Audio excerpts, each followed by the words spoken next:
నమస్తే, welcome to దిక్సూచి. నిర్మాణ రంగంలో అత్యంత కీలకం ఆర్కిటెక్చర్ నమూనా.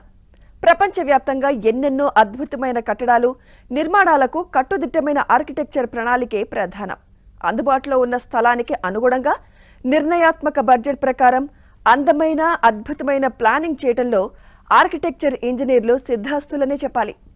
కన్స్ట్రక్షన్ రంగంలో ఆర్కిటెక్చర్ ఇంజనీర్లది కీలకమైన పాత్ర.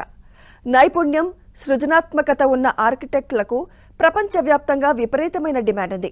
ఎంతో ఇంజనీరింగ్ నైపుణ్యం, విలువలు కలిగిన ఇటువంటి కోర్సులను దేశంలో కొన్ని కళాశాలలు మాత్రమే అందిస్తుంటాయి. ఇంజనీరింగ్ ఉన్నత విద్యారంగంలో దేశంలోనే ప్రతిష్టాత్మక విద్యా సంస్థగా పేరుగాంచిన KL deemed university Vijayawada campus architecture కోర్సును అందిస్తోంది.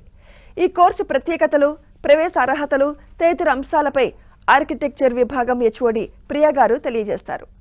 నమస్తే ప్రియా గారు, welcome to our studio. Thank you. అసలు ఫస్ట్ అండ్ ఫార్మోస్ట్ ఆర్కిటెక్చర్ అంటే ఏంటి అది చెప్పరా? ఆర్కిటెక్చర్ అనేది it's very old course and దీనికి ట్రెడిషనల్గా ఇంతకుముందు వాస్తుశాస్త్ర అని పేరు ఉండేది. సో ఎవ్రీ స్పేస్, ఒక బిల్డింగ్లో కానీ లేకపోతే ఒక ఇంట్లో కానీ ప్రతి స్పేస్కి ఒక సైన్స్ ఉంది వెనకాల. ఎందుకు అక్కడ పెడుతున్నామో, ఎందుకు అది డిజైన్ చేస్తున్నామో. So there is a science behind every design and space. So దాని గురించి ఎక్కువ వి స్టడీ ఇన్ ఆర్కిటెక్చర్.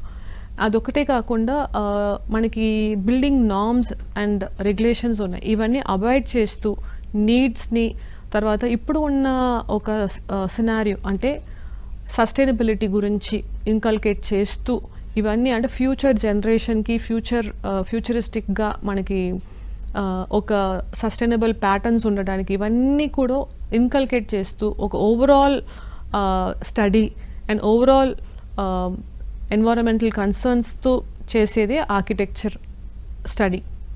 ఇందులో ఏంటంటే design is a major part. Design అని వచ్చేసరికి అన్ని రకంగా అన్ని డిఫరెంట్ ఇన్వాల్వ్మెంట్స్ ఉంటాయి. అంటే మెటీరియల్స్తో ఇన్వాల్వ్మెంట్ ఉంటుంది, కన్స్ట్రక్షన్ టెక్నిక్స్తో ఇన్వాల్వ్మెంట్ ఉంటుంది, కన్స్ట్రక్షన్ మెథడాలజీస్తో ఇన్వాల్వ్మెంట్ ఉంటుంది. సో ఇవన్నీ పారామీటర్స్ వచ్చినప్పుడు ఇప్పుడు ఉన్న మెయిన్గా ఫోకస్ అంతా అంటే యుఎన్ నేషన్స్ అంతా ఫోకస్ చేసే సస్టైనబుల్ డెవలప్మెంట్ గోల్స్ అంటే టువర్డ్స్ సస్టైనబిలిటీ అనేది ఉన్నది. కాబట్టి ఆ లైన్స్లో మనం చూసుకుంటే ఈ ఆర్కిటెక్చర్ అనేది it is a driving factor. And అది ఒక్కటే కాకుండా మన దగ్గర మనకి ఇప్పుడు గ్రోయింగ్ డిమాండ్స్ మనం ఇప్పుడు చూస్తున్నాం. ఎన్నో ఇన్ఫ్రాస్ట్రక్చర్, ఎన్నో డెవలప్మెంట్స్ వచ్చేసినాయి. బట్ స్టిల్ ఏంటంటే దేర్ ఇస్ అ నీడ్ అంటే మనకి ఇప్పుడు ఉన్న డెవలప్మెంట్ అంతా మనం హారిజాంటల్ డెవలప్మెంట్ చూస్తున్నాం. బట్ దేర్ ఇస్ ఇప్పుడు నీడ్ అంతా vertical expansion and vertical development మీద ఫోకస్ ఎక్కువ ఉంటుంది. So there is a need to improvise. ఎందుకంటే పాపులేషన్ పెరుగుతుంది, which increases the demand of infrastructure కానీ, ఫెసిలిటీస్ కానీ, లేకపోతే needs, residential and other community needs కానీ పెరుగుతుంది. కాబట్టి సోషల్ రెస్పాన్సిబుల్గా ఇంటరాక్ట్ అవుతూ అండ్ ఈ కన్సర్న్స్ అంతా కూడా ఒక ఓవరాల్ ఫ్రేమ్వర్క్లో అర్థం చేసుకుంటూ దాన్ని కన్సిడర్ చేస్తూ డిజైన్ చేసేది is completely architecture and architects role. Okay, అంటే what's difference between civil engineering and architecture engineering? The major difference ఇది చాలామంది ఒక చిన్న లైన్ ఆఫ్ డిఫరెన్స్ ఉంటుంది, బట్ వెరీ కన్ఫ్యూజ్ అవుతూ ఉంటారు. Civil is mainly belongs to infrastructure development.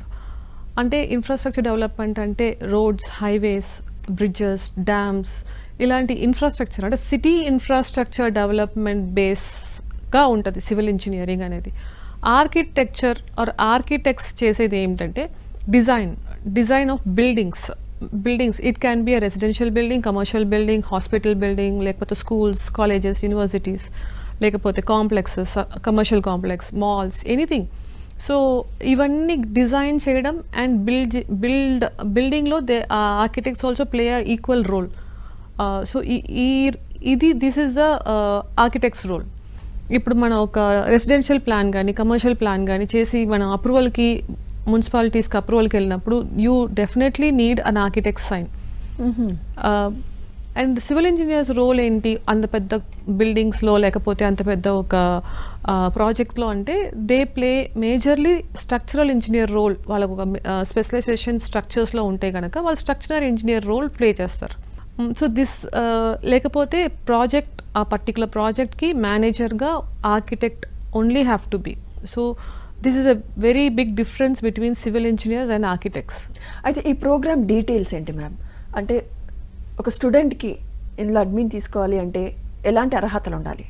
First of all, program B.Arch is a 5 years degree program, bachelor's degree.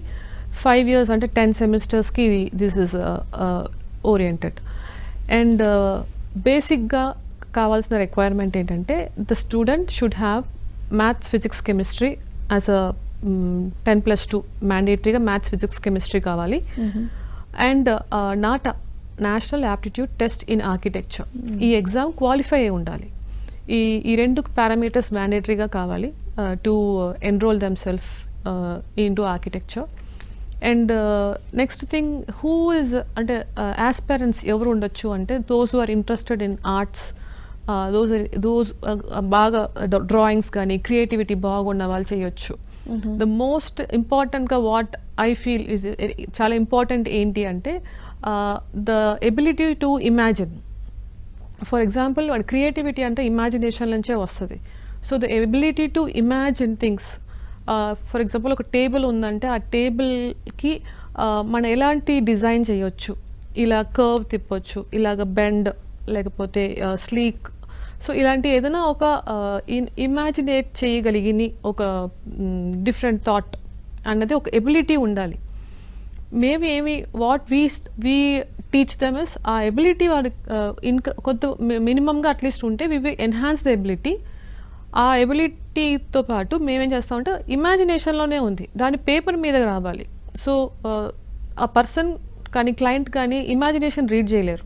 They read something what is on the పేపర్లో ఉన్నది read చేయగలరు. So అది ఎలా transfer చేయాలి on to the paper and ఎలా వర్కబిలిటీతో ఆ design outcome ఎలా వస్తుంది అన్నది we teach them. So basic అంటే కొంతమందికి క్రియేటివిటీ ఉండదు. సో ఆ క్రియేటివిటీని పెంపొందించడంలో మీ పాత్ర ఏమైనా ఉంటుందంటారా? క్రియేటివిటీ అంటే అదే minimum basic we ask. Expertised ఎలా అడగట్లా, మినిమం బేసిక్గా వాళ్ళకుంటే దాన్ని మేము నర్చర్ చేస్తాం. We help them to build on it or cultivate that. But బేసిక్గా కొంతవరకు ఇక్కడ ఒక పోల్ ఇలా వస్తుంది, ఇక్కడ ఒక cantilever or a structure overhanging కిందకి ఇలా బెండ్ అవుతుంది అని చెప్పినప్పుడు he or she should be able to think, imagine చేయగలిగితే చాలు. That is sufficient for us to take them to next levels. 10+2 is a must. 10+2 with MPC is must. Okay. So architecture engineering curriculum and civil engineering curriculum తేడా ఏంటి రెండింటికి? Architecture సివిల్లో ఎక్కువ infrastructure రిలేటెడ్గానే ఉంటుంది. Infrastructure construction లేకపోతే dams కానీ bridges కానీ ఇవి ఎలా కన్స్ట్రక్ట్ చేస్తారు, వాళ్ళకి రీఇన్ఫోర్స్మెంట్ ఎలా చేస్తారు, ఎలాంటి మెటీరియల్స్ వాడతారు. So more of infrastructure related designs and strengths calculations కానీ అలాగే ఉంటుంది. వాళ్ళు బిల్డింగ్ డిజైన్ నేర్చుకోరు. బిల్డింగ్ డిజైన్కి అవసరమైన నామ్స్, గవర్నమెంట్ నామ్స్ కానీ లేకపోతే నేషనల్ బిల్డింగ్ కోడ్ అని చెప్తాం, నేషనల్ లెవెల్ నామ్స్ కానీ లేకపోతే ఫైర్ నామ్స్, వాట్ ఎవర్ దానికి రిలవెంట్ నామ్స్ అన్నీ కూడా మేము నేర్చుకుంటాం. Apply those norms while designing. ఆ డిజైన్ చేసేటప్పుడే ఆ నామ్స్ అన్నీ కూడా మేము అప్లై చేస్తూ అండ్ క్లయింట్స్ నీడ్స్ కానీ రిక్వైర్మెంట్స్ పరంగా డిజైన్ చేస్తాం. So these basic difference is కంప్లీట్గా వాళ్ళు ఓన్లీ ఇన్ఫ్రాస్ట్రక్చర్ రిలేటెడ్గానే చదువుతారు, మేము డిజైన్ పరంగా చదువుతాం. ఈ డిజైన్లో అడిషనల్గా ఏంటంటే ఇప్పుడు ఫర్ ఎగ్జాంపుల్ ఒక రెసిడెన్షియల్ డిజైన్ ఉంది అంటే రెసిడెన్స్ అనేది very common, everybody can understand, అందుకని ఎగ్జాంపుల్ చెప్తున్నా. దాంట్లో లైటింగ్ అనేది, వెంటిలేషన్ అనేది వెరీ బేసిక్ కామన్. లైటింగ్ లేకుండా వెంటిలేషన్ లేకుండా ఉంటే కనుక లోపల సఫకేషన్ అంటే ఎయిర్ మూమెంట్ ఉండదు, విచ్ రీజనరేషన్ ఆఫ్ ఆక్సిజన్ ఉండదు. So there is a lot of thing. So ఇవన్నీ కూడా చదువుతాం. క్లైమటాలజీ ఉంటుంది, building materials, building construction, building techniques, different techniques అంటే అడ్వాన్స్ మెటీరియల్స్తో ఎలా చేయొచ్చు. తర్వాత సస్టైనబుల్ ఆర్కిటెక్చర్ ఉంటుంది, తర్వాత ఇంటీరియర్ డిజైన్, ల్యాండ్స్కేప్, తర్వాత so many things which we learn. దాన్ని డిజైన్లోనే ఇన్కార్పొరేట్ చేస్తాం. So everything goes into design. దాన్ని తీసుకెళ్ళి అప్లికేషన్గా డిజైన్లోనే పెట్టాలి.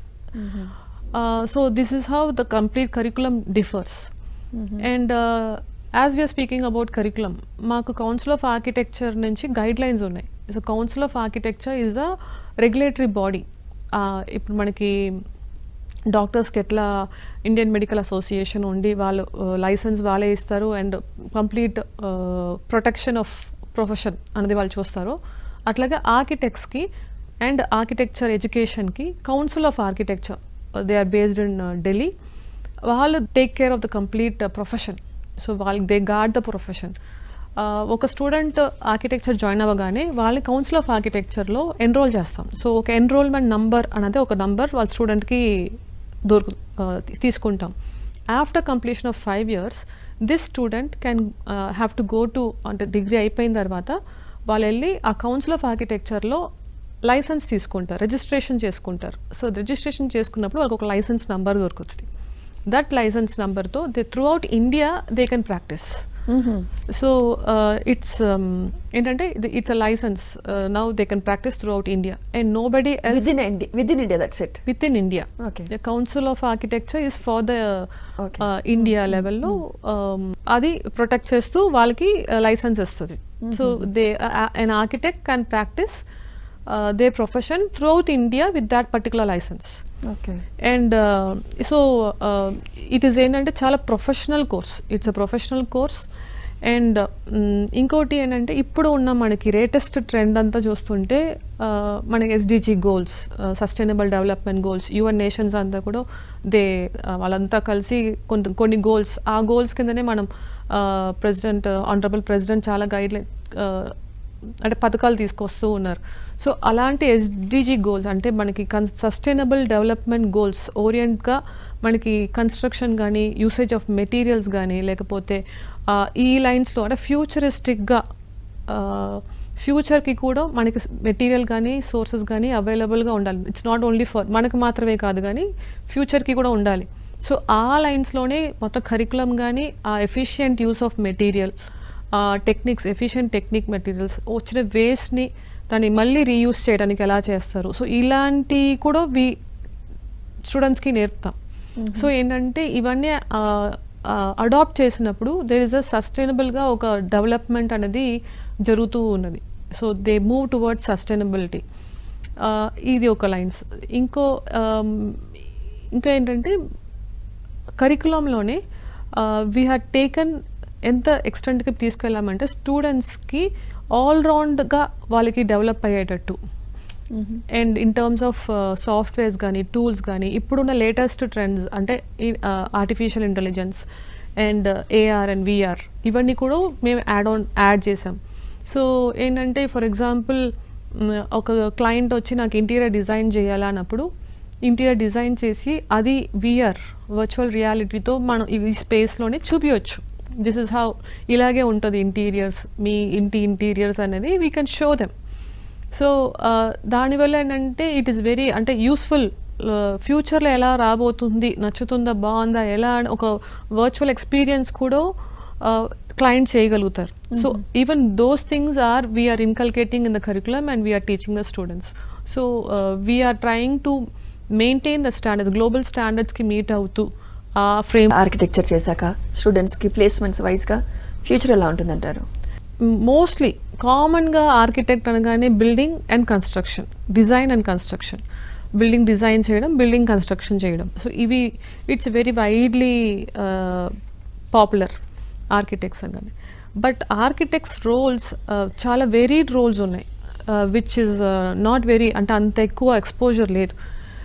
ఫర్ ఎగ్జాంపుల్ ఏంటంటే బ్యాంక్స్లో డెఫినెట్గా ఆర్కిటెక్ట్ కావాలి ఫర్ ఎనీ వాల్యుయేషన్స్. అంటే మనకి ప్లాన్స్, హౌసింగ్ లోన్ ఇవ్వాలన్నా లేకపోతే అలాంటి బ్యాంక్స్లో ఆర్కిటెక్ట్స్ ఉండాలి. They verify the plans and sanctions అని. సో బ్యాంక్స్లో కావాలి, మన గవర్నమెంట్ ఆఫీసెస్లో కావాలి. మనకి every industry, every company needs an architect. ఎందుకు, ఎలా అంటే మన సింపుల్గా నేను చెప్పేదంటే ఒక చిన్న ఫర్నిచర్ డిజైన్ ఉందంటే ఒక చిన్న చైర్ కానీ స్టూల్ కానీ టేబుల్ కానీ కావాలన్నా డిజైన్ చేయాలి. మనం ఇప్పుడు చూస్తున్నాం ఒక ఫర్నిచర్కి ఇంకొక ఫర్నిచర్కి, ఒక మొబైల్కి ఇంకొక మొబైల్కి there is no same design కాదు. Everybody wants different designs. ఇప్పుడు మొబైల్స్లోనే మన ఎగ్జాంపుల్గా తీసుకుంటే మన ఫ్లిప్ ఉంది, స్లైడ్ ఉంది, స్లీక్ ఉంది, కెమెరాస్లో పాపప్ ఉన్నాయి. సో ఈ మొబైల్ కూడా design is done by an architect. Automobiles ఉన్నాయి. సో అది డిజైన్ అంటే the framework design is done by an architect. ఇంటర్నల్గా ఆ చిప్ కానీ లేకపోతే సాఫ్ట్వేర్ కానీ లేకపోతే మెకానికల్, ఎలక్ట్రికల్ ఇవన్నీ డిఫరెంట్ డిపార్ట్మెంట్స్ చేయొచ్చు.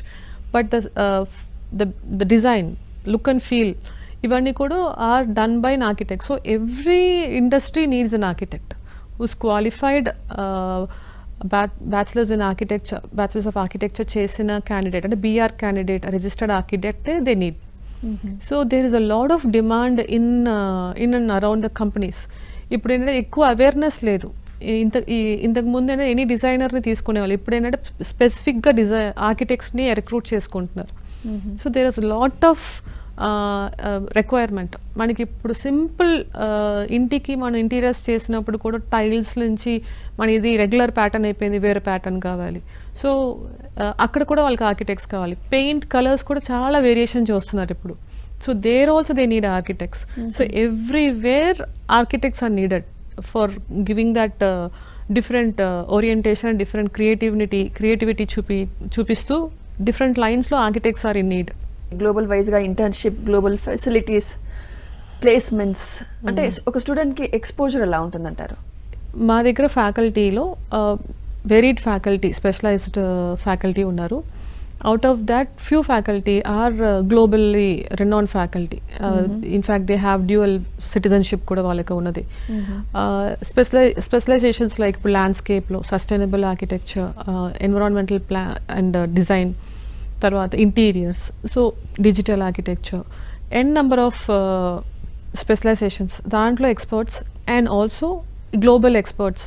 ఈ pool of faculty is a strength to our students. So దీనివల్ల ఏమవుతుందంటే వాళ్ళకు ఒక వేరీడ్ ఎక్స్పర్టైజ్డ్ నాలెడ్జ్ వస్తుంది, గెయిన్ చేస్తున్నారు. అది ఒకటే కాకుండా వీళ్ళకి స్టూడెంట్స్ అందరికీ కూడా గ్లోబల్ ఆపర్చునిటీస్ ఓపెన్ చేస్తున్నాం. ఫర్ ఎగ్జాంపుల్ గ్లోబల్ ప్రాజెక్ట్స్ అనేది మేము ఇచ్చాము, స్టూడెంట్స్కి ఇచ్చాము. వేర్ ఆ particular project is a sustainable development గోల్కి relate అయిన ప్రాజెక్ట్. సో ఆ ప్రాజెక్ట్ మీద థాయిలాండ్లో ఏషియన్ ఇన్స్టిట్యూట్ ఆఫ్ టెక్నాలజీలో మా స్టూడెంట్స్ వెళ్ళి అక్కడ ఉన్న స్టూడెంట్స్తో గ్లోబల్ డిఫరెంట్ కంట్రీస్ నుంచి స్టూడెంట్స్ వచ్చారు. వాళ్ళు ఒక టీమ్గా ఫార్మ్ చేసి ఆ డిఫరెంట్ టీమ్స్ డిఫరెంట్ ప్రాజెక్ట్స్ మీద వర్క్ చేశారు. ఈ అన్ని ప్రాజెక్ట్స్ కూడా ఏంటంటే సస్టైనబుల్ డెవలప్మెంట్ గోల్స్కి లింక్ అయి ఉన్న ప్రాజెక్ట్స్. సో ఈ project proposals have gone for next స్టెప్కి ఈ ప్రాజెక్ట్ ప్రపోజల్ అనేది సబ్మిట్ చేశాం. సో దీనివల్ల ఏంటంటే వాళ్ళకి exposure towards different situations, different study, different knowledge sharing అనేది జరుగుతుంది. This is one. అండ్ సెకండ్ని గ్లోబల్ ఇంటర్నేషనల్ ఇంటర్న్షిప్స్ ఇచ్చాం. మా దగ్గర students have gone for internships. మాకు 10 సెమిస్టర్ డ్యూరేషన్లో 9th semester 6 months of internship ఉంటుంది. ఆ 6 months of internship they have to work under an architect. ఒక ఆర్కిటెక్ట్ కింద 6 months ట్రైనింగ్ తీసుకోవాలి, ఇంటర్న్షిప్కి వెళ్ళి ట్రైనింగ్ తీసుకోవాలి. ఆ ట్రైనింగ్కి ఒక భాగంగా స్టూడెంట్స్ చైనాకి వెళ్ళారు, దుబాయ్లో చేశారు, సింగపూర్లో చేశారు, అట్లా డిఫరెంట్ కంట్రీస్లో దే హ్యావ్ గాన్ అండ్ వాళ్ళు ఇంటర్న్షిప్ ఆర్కిటెక్ట్స్ కింద చేశారు. అది తర్వాత దే హ్యావ్ ప్లేస్మెంట్స్ కూడా మేము ఇంటర్నేషనల్ ప్లేస్మెంట్స్లో వాళ్ళకి అవకాశం ఇచ్చాం. We have place them internationally. So ఇవి అన్నీ కూడా మేము ఎందుకు ఇన్కల్కేట్ చేస్తున్నాం ఆర్ యాడ్ చేస్తున్నాం అంటే స్టూడెంట్ ఒక ప్రొఫైల్ని బిల్డ్ చేయాలి. అల్టిమేట్గా ఇప్పుడు రెజ్యూమే ఎట్లా మనకి పర్టికులర్ పర్సన్ గురించి మాట్లాడుతుందో ఈ ఆర్కిటెక్చర్ స్టూడెంట్స్కి వచ్చేసరికి పోర్ట్ఫోలియో అంటాం. ఆ పోర్ట్ఫోలియోని ఎన్హాన్స్ చేయాలి. In this competitive world, in midst of all the portfolios, this particular students portfolio should be unique and add ఆన్గా ఉండాలి. సో ఇన్ దీస్ లైన్స్లో ఏంటంటే ఈ గ్లోబల్ ఎక్స్పీరియన్స్ అనేది లేకపోతే నాలెడ్జ్ అనేది మేము యాడ్ చేసుకుంటా వస్తున్నాం. Apart from that we also give skill to the students. ఈ స్కిల్ బేస్డ్ కూడా ఎలా తీసుకున్నామంటే ఫస్ట్ గ్లోబల్ నీడ్స్ ఏమున్నాయి అనేది వీ అండర్స్టాండ్. ఆ నీడ్స్ ప్రకారంగా we give to the students. ఇందులో కూడా వాట్ వీ డూ ఇస్ అన్ని నీడ్స్ని అన్ని స్టూడెంట్స్కి మేము ఇవ్వలేం. బికాస్ దే స్టూడెంట్స్లో ఏంటంటే డిఫరెంట్ వేరీడ్ నాలెడ్జ్ లెవెల్స్ ఉంటారు. సో అందులో advance learners, mid pace learners and slow learners ఇలా కేటగరైజ్ చేస్తాం. ఈ టూల్స్ని కూడా కష్టమైన టూల్స్ని అడ్వాన్స్ లెర్నర్స్కి ఇస్తాం. బికాస్ వాళ్ళు కొంచెం ఫాస్ట్ గ్రాస్ప్ చేసి క్విక్గా వాళ్ళు దే కెన్ లెర్న్. సో అలాంటి ఒక సాఫ్ట్వేర్స్ కానీ టూల్స్ని కానీ అడ్వాన్స్ లెర్నర్స్కి, తర్వాత కొన్ని టూల్స్ని ఏమో మిడ్ పేస్ అంటే మీడియం పేస్ లెర్నర్స్కి, కొన్ని లెవెల్స్ ఆఫ్ టూల్స్ని స్లో లెర్నర్స్కి ఇస్తాం. సో దీనివల్ల ఏంటంటే everybody have a better opportunity.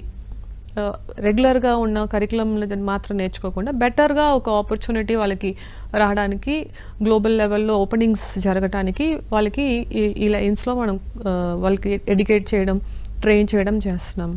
So this is another extra add on points to their portfolio. ఇది ఒక్కటే కాకుండా పోర్ట్ఫోలియో గురించి మాట్లాడుతున్నాం కాబట్టి స్టూడెంట్స్కి ఈ కరికులంలో వాట్ ఎవర్ ఏదైతే మేము టీచ్ చేస్తున్నామో హ్యాండ్స్ ఆన్ ఎక్స్పీరియన్స్తో టీచ్ చేస్తాం. ఫర్ ఎగ్జాంపుల్ ఇప్పుడు బిల్డింగ్ కన్స్ట్రక్షన్ ఉంటే ఒక కన్స్ట్రక్షన్ సైట్కి కూడా తీసుకెళ్ళి అక్కడ మెటీరియల్ నుంచి ఎలాగ ఆ పర్టికులర్ కన్స్ట్రక్షన్ మెథడ్ ఎలా జరుగుతుంది అన్నది ఒక హ్యాండ్స్ ఆన్గా లైవ్గా చూపిస్తూ టీచ్ చేస్తాం. సో దట్ ఏంటంటే విజువల్గా నేర్చుకున్నది అంత తొందరగా హీ కెనాట్ ఫర్గెట్. సో కొన్ని ఏంటంటే ఎక్స్పర్ట్స్ని పిలిపించి వి గెట్ అంటే క్యాంపస్లోనే వర్క్షాప్స్ కండక్ట్ చేస్తాం. సో వర్క్షాప్స్ కండక్ట్ చేసినప్పుడు ఆ టెక్నిక్స్ నేర్చుకున్నప్పుడు ఇవన్నీ కూడా చేసినప్పుడు ఏంటంటే ఇట్స్ అంటే యాడెడ్ స్కిల్ లాగా ఎప్పుడు గుర్తుండదు. అంటే హీ ఆర్ షీ విల్ అది ఒక అసర్ట్ లాగా తనకి ఉండిపోతుంది. So it's all kind of experiential learning లాగా మొత్తం వి కండక్ట్ క్లాసెస్ ఆర్ కరికులం తీసుకోవడం ఉంటుంది. ఓకే ప్రియా మ్యామ్, అయితే అదర్ యూనివర్సిటీస్తో కంపేర్ చేస్తే ఆర్కిటెక్చర్లో కేఎల్ యూనివర్సిటీ ప్రత్యేకత ఏంటి ma'am? Very nice question. When we compare our self, మేము ఇంకొక యూనివర్సిటీతో కంపేర్ చేసుకున్నప్పుడు ఇందాక మెన్షన్ చేసిన portfolio building is one of the very important point which మేము చాలా ఫోకస్ చేసేది. అది కాకుండా ప్లేస్మెంట్స్ అని తీసుకుంటే ఇండియాలో వెరీ లిమిటెడ్ జస్ట్ సింగిల్ డిజిట్లో ఉంటుంది ప్లేస్మెంట్స్. ఆర్కిటెక్చర్ ప్లేస్మెంట్స్ అనేది ఎక్కడ లేదు. But we provide 100% placements. 100% placements అనేది ఎట్లా చెప్తామంటే దోస్ హూ వాంట్ ప్లేస్మెంట్, ఎవరైతే ప్లేస్మెంట్ కావాలి అంటున్నారో వాళ్ళని 100% ప్లేస్ చేస్తాం. అండ్ మై లాస్ట్ 3 years నుంచి వీ హ్యావ్ బీన్ 3 years నుంచి మేము 100% ప్లేస్మెంట్స్లోనే ఉన్నాం. సో లాస్ట్ 10 years నుంచి ఈ ప్రోగ్రామ్ రన్ అవుతూ ఉంది. అండ్ లాస్ట్ 3 years నుంచి we have successful track of 100% placements. ఇది ఒక్కటే కాదు, ఇంకా యూనిక్నెస్ ఏంటంటే స్టూడెంట్ కరికులం బేస్డ్గా నాలెడ్జ్ నేర్చుకోవడం ఇదొక్కటే కాదు. ద యూనివర్సిటీ ఫోకస్ వాళ్ళ ఓవరాల్ డెవలప్మెంట్ మీద ఫోకస్ చేస్తారు. ఎలా అంటే దేర్ ఆర్ క్లబ్స్. ఇప్పుడు కరికులంలో క్లాసులు చెప్పటం, లేకపోతే వర్క్షాప్స్, హ్యాండ్స్ ఆన్ ఎక్స్పీరియన్స్, ఇవన్నీ కూడా ఏంటంటే నాలెడ్జ్ బేస్డ్గా ఎన్హాన్స్ చేస్తుంది స్టూడెంట్ని. బట్ స్టూడెంట్కి ఒక టాలెంట్ కానీ ఒక ఇంట్రెస్ట్ కానీ కొన్ని ఉంటాయి. సో వాటిని కూడా ఎన్హాన్స్ చేసుకోవటానికి క్లబ్స్ ఉన్నాయి. ఆ క్లబ్స్లో మ్యూజిక్ అవ్వచ్చు, డాన్స్ అవ్వచ్చు, పెయింటింగ్ అవ్వచ్చు, లేకపోతే స్టోరీ టెల్లింగ్ అవ్వచ్చు, స్టాండప్ కామెడీ అవ్వచ్చు, ఎనీ క్లబ్. సో అలా ఉన్న ఇంట్రెస్ట్ని కూడా డెవలప్ చేసుకోవటానికి ఈ క్లబ్స్లో జాయిన్ అయ్యి they can take it together. అంటే స్పోర్ట్స్ ఉన్నాయి. So it's overall development for a student. It is not only curriculum based or only educational based, but physical and mental and వాళ్ళ interests దాన్ని give away చేయకుండా overall development మీద focus ఉంటుంది. అది తర్వాత స్టూడెంట్కి ఒక ఓరియంటెడ్గా లేకపోతే ఫోకస్డ్గా కౌన్సిలింగ్స్ అని కౌన్సిలర్స్ ఉంటారు అండ్ కౌన్సిల్ చేస్తారు. So if at all there is any kind of slow perform చేస్తే వాళ్ళ ఇష్యూస్ ఏంటి, ప్రాబ్లమ్స్ ఏంటి కనుక్కొని 1-to-1 కేర్ అనేది స్టూడెంట్స్కి ఉంటుంది. So which will actually enhance them to come, అంటే మళ్ళీ వాళ్ళు కొంచెం లైన్స్లోకి వాళ్ళు రావడానికి కొంచెం హెల్ప్ చేస్తుంది. అండ్ ఇంకొక వెరీ ఇంపార్టెంట్ థింగ్ ఏంటంటే కేఎల్ యూనివర్సిటీలో we don't only give education మాత్రమే కాదు, ఈ ఓవరాల్ డెవలప్మెంట్ మాత్రమే కాదు, ఫ్యూచర్లో వాట్ ఈస్ దేర్ ప్లాన్, ఏం అవ్వాలనుకుంటున్నారు, కొంతమంది జాబ్స్లోకి వెళ్ళి జాయిన్ అవ్వాలనుకుంటారు, కొంతమంది ఏంటంటే నేను హైయర్ స్టడీస్ వెళ్ళి చదువుకుంటాను అనుకుంటారు, కొంతమంది ఏంటంటే నేను ఇదంతా కాదు నేను ఓన్ బిజినెస్ పెట్టుకుంటాను, నేను ఓన్గా నేను ఏదైనా ఆఫీస్ పెట్టుకుంటాను అలా అనుకుంటారు. ఇలా అనుకున్నప్పుడు ప్లేస్మెంట్ కావాలనుకుంటే వాళ్ళకి ప్లేస్మెంట్ ప్రొవైడ్ చేస్తాం. వాళ్ళ హైయర్ ఎడ్యుకేషన్ వాళ్ళు వెళ్ళి అబ్రాడ్కి వెళ్ళి చదువుకోవాలి, లేకపోతే వేరే యూనివర్సిటీస్లో కానీ ఎక్కడైనా మాస్టర్స్ చేయాలనుకుంటే అనుకుంటే దానికి ట్రైనింగ్ ఏదర్ గేట్కి కానీ సో హైయర్ ప్రోగ్రెషన్ ట్రైనింగ్స్ ఉన్నాయి. ఒకవేళ లేదు మేము ఆఫీస్ పెట్టాలి స్టార్టప్ చేయాలంటే ఇంక్యుబేషన్ సెంటర్ ఉంది. Incubation centre through incubation centre వాళ్ళకి ఏదైతే డ్రీమ్స్ కానీ ఐడియాస్ ఉన్నాయి కానీ అవన్నీ స్టార్టప్ చేయొచ్చు. సో దాన్ని ఏంటంటే పిచ్ చేసి దాన్ని స్టార్టప్ చేస్తారు. సో దానికి కావాల్సిన గవర్నమెంట్స్ నుంచి ఎయిడ్స్ కానీ లేకపోతే అప్లికేషన్ ఎలా పెట్టాలి ఆ ప్రాసెస్ అంతా కూడా దే సపోర్ట్. సో మొత్తానికి లైఫ్లో ఆర్కిటెక్ట్గా సెటిల్ అవ్వాలి అనుకుంటే KL university is the best option అంటారు. Yes, అంతేనా ప్రియా? అంతే, yeah. Thank you so much మీరు మా స్టూడియోకి వచ్చి ఆర్కిటెక్చర్కి సంబంధించి మంచి గైడ్ లైన్స్ అందించినందుకు thank you very much ma'am. Thank you so much ma'am. ఇది ఇవాల్టి దిక్సూచి. Keep watching ABN.